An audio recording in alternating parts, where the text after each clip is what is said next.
Nuno Moraes Charmente acabou de dizer aqui ao Congresso que tem pena que não exista uma coligação pré-eleitoral. Partilha deste sentimento? A partilho, eu também tenho pena. Aliás, aqui o Miguel Santos Carrapatoso deve lembrar-se que eu sempre defendi a formação daquilo que eu chamava, não tem que ter esse nome, pode ter outro qualquer, de uma grande federação do espaço não socialista, precisamente para evitar a ascensão de radicalismos e extremismos à direita e para evitar a perpetuação do governo de esquerda em Portugal. Por isso, acho que foi uma oportunidade perdida, tanto quanto sei, por recusa mais da Iniciativa Liberal do que propriamente do PSD. E compreendo essa recusa?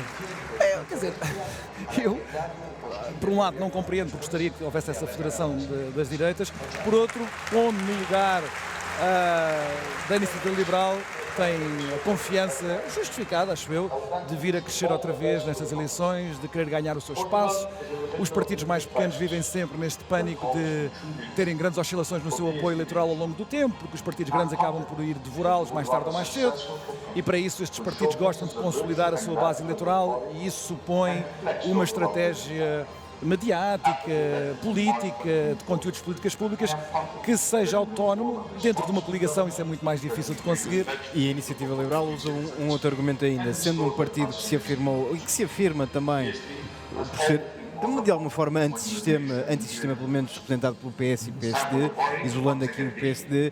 A Iniciativa Liberal diz que não vê ainda sinais de que Luís Montenegro, portanto este PSD, não vê sinais de que Luís Montenegro tenha vontade efetiva de reformar o que quer que seja. Portanto é por isso também que não se alia a este PSD. Tem razão de ser esta crítica da Iniciativa Liberal? Não tem razão de ser. E de qualquer maneira, se os argumentos ficaram cristalizados nessas coisas, profissões públicas de vontade, porque às vezes há uma diferença entre as profissões públicas de vontade, aquilo que tem que se dizer em público e depois aquilo que se passa realmente. Mas, enfim, admitindo que essa cristalização se fez, agora eu acho que o mote foi dado, inclusivamente no discurso do Nuno Moraes Charmente, o mote tem que ser dado para o dia 11 de março, quer dizer, que todas essas forças políticas que podiam estar coligadas pré-eleitoralmente, que no dia seguinte o façam. E para isso também não custa nada dar um sinal ao eleitorado, dar um sinal ao país que, sim senhor, nós temos estratégias diferentes, até podemos ter alguma desconfiança de se existe tanta vontade reformista assim, como o PSD pode ter suspeitas relativamente à Iniciativa Liberal, desta inclinação, daquela, isso é normal. Mas depois de tudo isso reconhecido, há que dar confiança ao povo português que, à direita, há uma solução governativa estável entre parceiros de coligação no governo, não estamos a falar de uma coisa a brincar, no governo, que podem ter um programa comum. A coligação teria de ser governamental? Eu acho que sim, eu acho que, assumindo que a esquerda não tem maioria absoluta no Parlamento, eu não sei se isso vai acontecer ou não, mas estamos a assumir esse cenário, e com esse cenário, como a esquerda com 114 deputados ou menos, nunca haverá nenhum governo do Partido Socialista. Nunca haverá. E, portanto, é irrelevante se o Partido Socialista tem mais 2 pontos ou menos 3 pontos. É irrelevante. Não vão voltar a formar governo. Esse é o precedente que António Costa criou para o país. Então agora o PS tem que pagar a fatura desse precedente de 2015. Sendo assim, o que é que resta? Resta uma alternativa de um governo liderado pelo PSD, evidentemente, coligado formalmente com postos ministeriais, com a Iniciativa Liberal neste caso. E também não me chocaria se o CDS conseguisse voltar ao Parlamento. O CDS é um aliado do PSD em momentos-chave da história da democracia portuguesa. Faria sentido integrar o CDS nesta hipótese pré-eleitoral, ou tendo em conta a situação, não há grandes ganhos? Eu também disse publicamente, por isso não vou dizer o que já disse. Eu dava prioridade a uma coligação que fosse liderada pelo PSD, que incluísse a Iniciativa Liberal e que assim poderia também incluir o CDS. Como a Iniciativa Liberal deixou isso de parte, enfim, eu acho que agora essa discussão também já se tornou académica apenas. E falava do pós-eleitoral e desse tal governo, sempre com o Chega de fora. Neste caso, parece-me que isso é evidente, quer dizer, eu não sei o que é que será o Chega, nem sei o que é que será o país daqui por 10 anos. É previsível que tenha 30, 35, 40 deputados? Não estava a falar do 11 de março ou do 12 de março, estava a falar daqui de 2033, 2035. O Chega pode ter um percurso no futuro, não sei, se já aconteceu na Europa, nos partidos de extrema-esquerda e nos partidos da direita populista, de partidos que se moderam, que mudam radicalmente os seus programas para se tornarem já não partidos antissistema, mas partidos do sistema. Isso pode acontecer, não sei. Para já, esse não foi o caminho escolhido pelo Chega, isso é sinalizado, por exemplo, ao grupo de família de partidos europeus a que quiseram pertencer. É uma escolha legítima do Chega, não está fora de discussão. Agora, ficou definido desde o início, com esta presidência de Luís Montenegro, que com o Chega não se faria qualquer tipo de entendimento. E concorda? Eu concordo. Nesse sentido, sim. Eu concordo, eu defendi isso logo, também publicamente, junto de colegas vossos da concorrência, logo no dia a seguir às eleições nos Açores, as famosas eleições nos Açores, onde um pouco este problema se colocou. E eu sempre me pareceu que era mais avisado para um partido como o PSD, nas circunstâncias que vivemos em 2021, 2, 3 e 4, 2024, ou seja, o futuro previsível, que o PSD siga um caminho de afirmação do seu espaço e, neste caso, até de reconstrução do partido depois dos anos desastrosos que tivemos de Rui Rio. De reconstrução da relação do partido com o país, com aliados, preferencialmente, que pudessem coadunar-se facilmente com essa estratégia de reconstrução. E eu parece-me que a Iniciativa Liberal e o CDS encaixam nesta moldura que eu acabei de escrever, e o Chega não. E, portanto, o Chega não tem todo o direito de existir, tem o direito de tomar as posições que toma, como o PCP e o Bloco de Esquerda e isso tudo. Ficou fora desta estratégia. Espero que haja uma experiência governativa do PSD com a Iniciativa Liberal e, presumivelmente, do CDS. Se o Chega quiser aprender depois com o sucesso dessa experiência governativa, e estou a assumir que é um sucesso, então se calhar depois vamos ter uma conversa completamente diferente. Mas não é esses os dados que estão em cima da mesa. Portanto, o que eu diria era que esta estratégia de excluir o Chega de qualquer entendimento de incidência parlamentar, ou muito menos de incidência governamental, da equipa governamental, parece-me avisada. Parece ainda nesta questão dos cenários que Luís Montenegro se precipitou ao dizer que só governa se ganhar eleições. Não pode aqui desbaratar uma maioria... Eu, com toda a franqueza, eu achei isso um enorme disparate. Não sei se me fica bem dizer isto ou não, mas sinceramente estou-me nas tintas. Há vinculações que os líderes políticos devem fazer junto do eleitorado. Eu acho muito bem que o façam, que é para acabarmos com líderes como José Sócrates e como António Costa, em quem realmente as pessoas não podem confiar. Portanto, eu gosto que os líderes partidários, políticos, arrisquem até. Mas neste caso, a mim parece-me um disparate destituído de qualquer sentido. Primeiro, o eleitorado português não vê essa questão de se fica um ponto atrás ou um ponto à frente como fundamental. O povo português quer que haja uma solução política plausível, viável, moderada, com um programa político que resolva os problemas que os portugueses têm, que não são poucos. Essas são as prioridades dos portugueos. Não vão penalizá-lo se ele tiver um ponto atrás. Pode ter que ter aqui uma saída a Miguel Albuquerque. Eu espero que ele tenha essa saída, porque eu, da minha parte, tenho que o dizer, quer dizer, sem rodeios. Acho que é meu dever. É um disparate sem nenhuma sustentação. Mas que credibilidade teria Montenegro se faltasse a palavra? Eu não sei se ele vai faltar a palavra, porque nós não sabemos qual vai ser o resultado eleitoral. Pronto, cenário, se calhar, e eu até julgo que nesta fase, porque este é um momento, estas eleições são eleições de repúdio democrático do país, do Partido Socialista.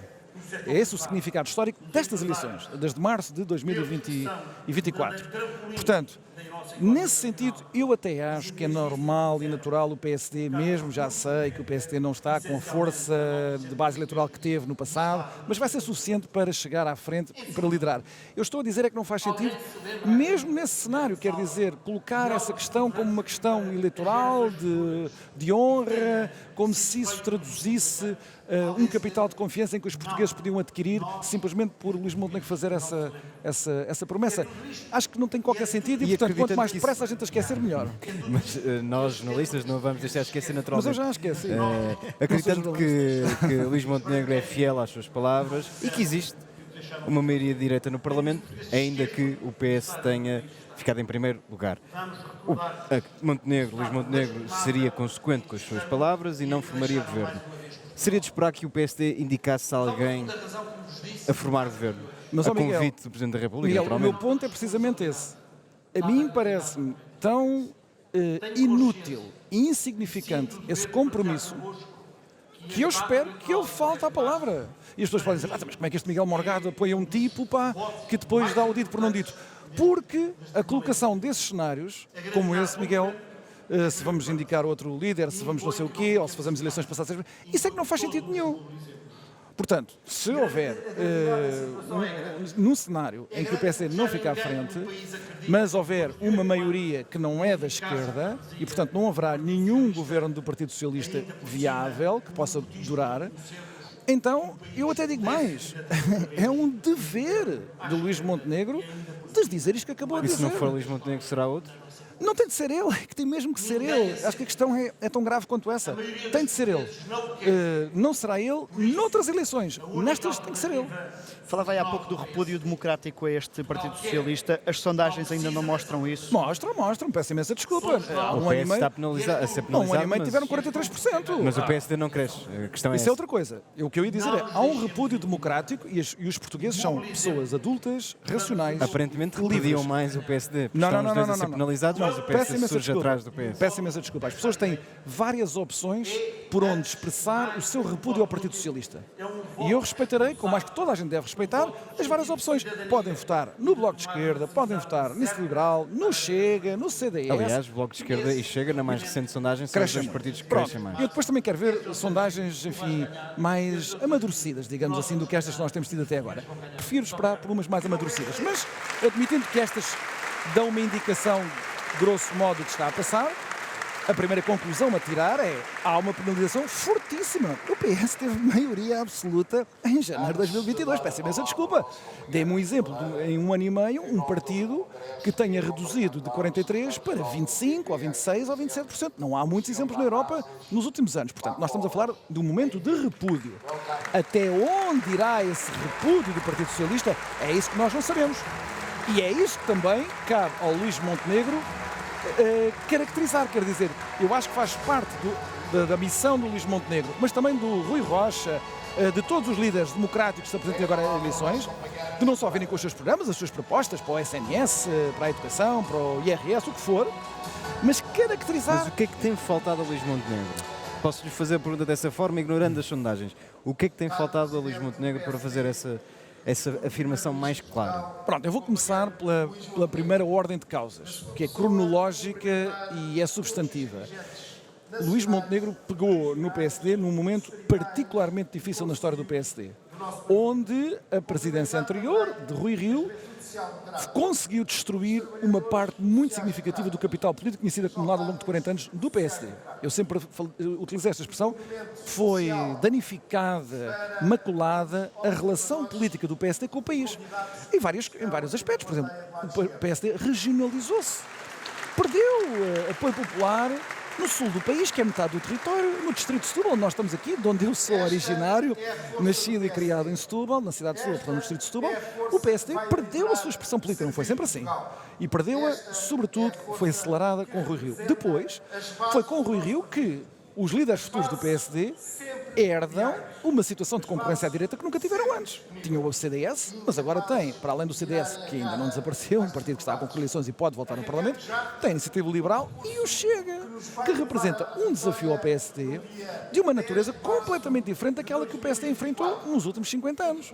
E isso é um legado de Rui Rio, para todos os efeitos. Quer os rioístas gostam ou não gostam, os que estão aqui sentados, que há aqui muitos que ainda estão aqui sentados, e os outros que não estão sentados, não gostam do que eu digo, azar deles. Mas este é o legado. Podia ter sido o Jorge Moreira da Silva se ganhasse as eleições. Era igual, eu dizia a mesma coisa. Foi o Luís Montenegro que ganhou. E, portanto, ele ficou com este partido danificado nas mãos. E essa reconstrução em circunstâncias muito difíceis. Depois, parece... Sabe que os rioístas diziam precisamente o mesmo sobre a herança do fascismo, nomeadamente na relação com os pensionistas, por exemplo. Claro que sim. Por isso é que os resultados eleitorais de Pedro Passos Coelho foram os que foram e depois o Rui Rio não os conseguiu recuperar, fazendo as guinadas estratégicas que nós conhecemos e no futuro não vai restar nenhuma memória, senão de lamento, da presidência de Rui Rio. E eu diria que no futuro do PSD ainda vai restar alguma memória de elogio, de louvor e de saudade do período da presidência de Pedro Passos Coelho. Essa é a diferença. Mas eu sei muito bem os pretextos que na altura foram invocados para escolher uma estratégia que já era de Rio e dos rioístas muito antes de Pedro Passos Coelho existir. Que era a tal ideia que teve sempre do PSD, nós falámos sobre isso, Miguel Santos Carrapatoso, várias vezes, que era a ideia de reconstruir um bloco central, a menina dos olhos de uma parte do PSD desde 74, 75, como nós sabemos. Portanto, eu diria que o Luís Montenegro tem esse legado muito complicado e depois ele tardou em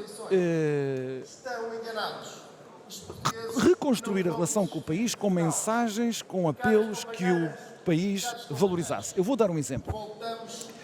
Ele decidiu, e eu já disse aqui que concordo com essa estratégia, excluir totalmente o Chega, sem qualquer ambiguidade. O Chega não faz parte da nossa família política, não cabe num entendimento para governar o país, para reformar o país, aquelas coisas todas que a gente já sabe, portanto, fica de fora. Eu sempre disse que esta estratégia devia ser consumada juntamente, em paralelo, com um apelo das pessoas que são portugueses como nós, Com propostas concretas para os problemas que... para responder às pessoas que se sentem cativadas por respostas que, a meu ver, são erradas e algumas delas absurdas e perigosas, mas que refletem preocupações que não são absurdas nem perigosas. Como a preocupação com a corrupção no Estado, na administração pública, na sociedade portuguesa em geral. Com a segurança, é muito fácil para gente rica que está aqui nos partidos, no Partido Socialista, no Governo, mas este partido também, dizer que Portugal é um país perfeitamente seguro. Claro, eles não vivem nos bairros mais complicados, na Amadora, ou aqui em Almada, ou na minha terra em Setúbal. Se calhar aí percebiam que Portugal tem problemas de segurança e que, portanto, uma mensagem em que as pessoas pedem para viver seguras, com as suas famílias, com o seu pequeno património, em harmonia nos seus bairros, porque é que essa mensagem deve ser deixada nas mãos de um partido como o Chega? Isso para mim parece-me um absurdo. Parece-me um absurdo. E, portanto, dá-me ideia que esta segunda perna da estratégia faltou. E agora, eu espero que, assim que António Costa coloca o país no pântano no 7 de novembro, há uma tentação do PSD para dizer, bem, nós vamos apresentar-nos com caráter, uma imagem de um partido construtivo, que faz só política pela positiva, como se gosta de dizer. E, portanto, não vamos apontar estes podres, não vamos entrar neste chafurdar na lama, que é apontar a corrupção, o tráfico de influências, o nepotismo, que entretanto foi esquecido, o nepotismo, não houve um governo tão nepotista, estes governos como os do António Costa em 8 anos. É preciso falar nisso, porque enquanto nós não percebermos que temos aqui um problema grave, institucional, político, democrático, com o exercício de um poder por um partido que se converte em partido hegemónico para colonizar o Estado, a sociedade civil, a economia privada, enquanto nós não percebemos que isso é um obstáculo ao nosso desenvolvimento, a corrigir as desigualdades, a fazer aumentar os salários, é mesmo isso, há mesmo uma relação entre uma coisa e outra, então nós não temos força política depois suficiente para levar a cabo reformas que são necessárias e que são diferentes das da esquerda. No Serviço Nacional de Saúde, com uma muito maior complementaridade do setor privado e do setor social do que a esquerda ideologicamente tolera. Na educação, com propostas semelhantes, de descentralização do sistema de educação, coisas que a esquerda também não tolera. Portanto, nós precisamos de fazer as duas coisas. Eu espero que a estratégia do PSD não seja só dizer nós fomos falar do programa. Então, e António Costa, e Lacerda Machado, e esta vergonha toda no Ministério da Defesa, e o facto de haver maridos e mulheres que nunca mais acabam, filhos e pais no governo desde 2015, isso é uma maneira. O facto de não haver nenhuma imparcialidade dos órgãos de regulação porque estão cheios de militantes do Partido Socialista, das comissões fiscalizadoras não funcionarem precisamente porque são uma extensão do Partido Socialista, isto compromete a vitalidade da nossa democracia. Portanto, é função do PSD, só quero dizer isto, é função do PSD e do Luís Montenegro falar destes temas também, porque senão vai deixá-los nas mãos de outros que vão tirar consequências destes problemas que também não são aceitáveis. Matos Correia esteve aqui há pouco e disse o PSD tem de ganhar, ponto final, parágrafo. Se isto não acontecer, como é que fica o PSD? Desde 2015, até 2015, o PSD viveu sempre com esse imperativo. Ou ganhava ou perdia. Para todos os efeitos, o precedente que António Costa encontrou para salvar a sua carreira política, e conseguiu, pelo menos durante 8 anos teve mais carreira política, não sabemos se vai ter mais, eu desconfio que sim, que ele vai lá se candidatar a Presidente da República mais tarde, mas esse precedente de 2015 torna para os dois principais partidos a questão de quem chega à frente imaterial, politicamente irrelevante. O que interessa a partir de agora é quem é que tem 116 deputados para votar favoravelmente uma moção de censura ou uma rejeição de um programa de governo. É isso que passa a contar. E nós... Mas não só, também tem de aprovar orçamentos. Claro que sim. E sabemos com certeza que é sim. um processo delicado e que podemos correr o risco de andar em miniciclo governativo. Mas reparem uma coisa, isso é a vida democrática. Reparem, nós tivemos Partido Socialista com a Geringonça, tivemos 3 eleições em 8 anos. Não ouço ninguém queixar-se que com o Partido Socialista houve instabilidade. Se nós tivermos um governo à esquerda ou à direita, a partir do 10 de março de 2024, que dure 2, 3 anos, Isso não é drama nenhum, não há nenhuma tragédia. É muito pior maiorias absolutas como aquela que estávamos a ter com o António Costa, que era uma permissão e uma licença para colonizar o país. Eu prefiro ter governos de 2 anos.